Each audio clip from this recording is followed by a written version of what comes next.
విజయం సాధిస్తావు అనేది మొట్టమొదటిగా. రెండవదిగా పరిశుద్ధమైన జీవితంలో జీవిస్తాం. ఒక భక్తుడు ఉన్నాడు, ఆయన పేరు సెయింట్ ఫ్రాన్సిస్. ఎక్కడ పేరు? Saint Francis.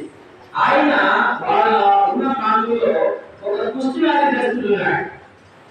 లెప్రసీ అంటే ఎవరైనా నాకు భయం వేస్తారు కదా, దేవుడి దేవాలయంతో నింపబడిన భయం ఏమి ఉండదు. మన పుస్తకాలు కుటుంబం మొత్తము ఆ యొక్క వ్యాన్లో పెట్టి పెట్రోల్ పోసి చంపేశారు.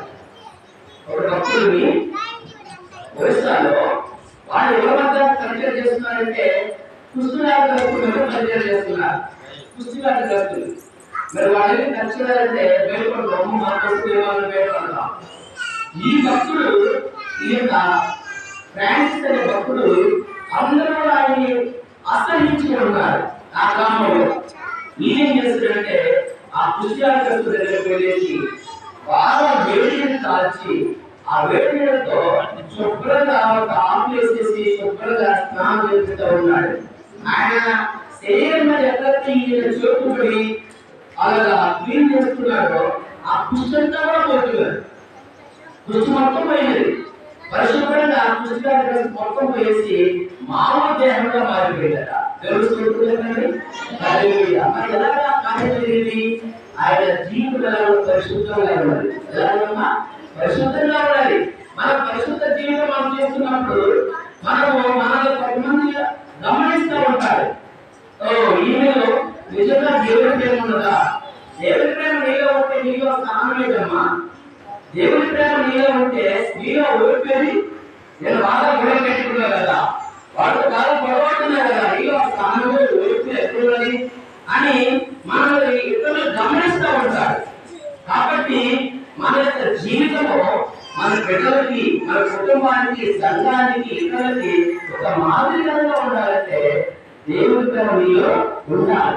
ఆ దేవుడి ప్రేమ నీలో ఉన్నప్పుడు పరిశుద్ధత కూడా ఉండాలి. పరిశుద్ధంగా మనం జీవిస్తున్నప్పుడు అన్ని విషయాల్లో మనం పరిశుద్ధంగా జీవిస్తున్నప్పుడు ఆ భక్తులు ఏం చేశాడు? ఆ లెక్కసి వారిని తట్టుకోగానే ఆ కృష్ణ మొత్తం కూడా తీరైపోయి మామూలు దేహంగా మారిపోయింది. చూడండి. కాబట్టి పరిశుద్ధ జీవితం మనము జీవించాలి. అలా జీవించడం మన విజయము సాధిస్తాం. ఎప్పుడు? దేవుని ప్రేమ మనము కలిగి ఉన్నప్పుడు, దేవుని ప్రేమ మనలో ఉండాలి. మరొకటిగా ఇతరులకు మనం సువార్త ప్రకటించాలి.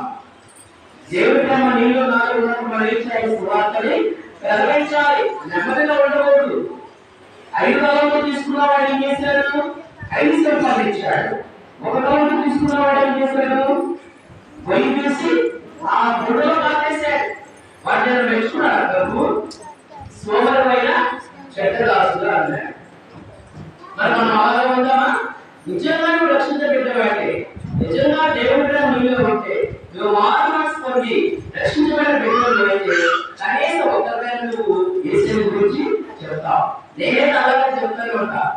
12,000 ఎవరైనా సరే నాకు గోల్ రోజు వరకు వాక్యం చెప్పాలి, దేవుని మాట చెప్పాలి.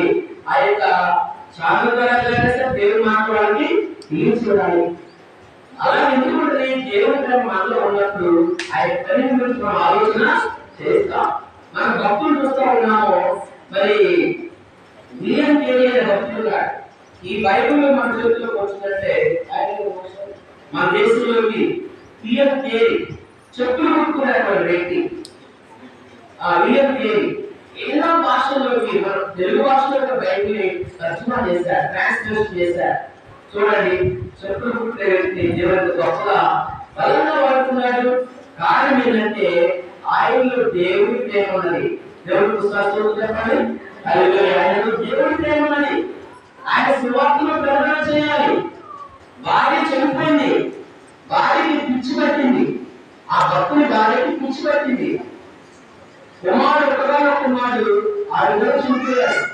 అమెరికా దేశం నుంచి మన భారతదేశానికి వచ్చారు. ఈ బైబిల్ ట్రాన్స్లేషన్ చేసి ఎన్నో ఆత్మలను రక్షించారు. మరి వాళ్ళు తెలియని వాళ్ళు కాదా? వాళ్ళు జ్ఞానం వాళ్ళు కాదా?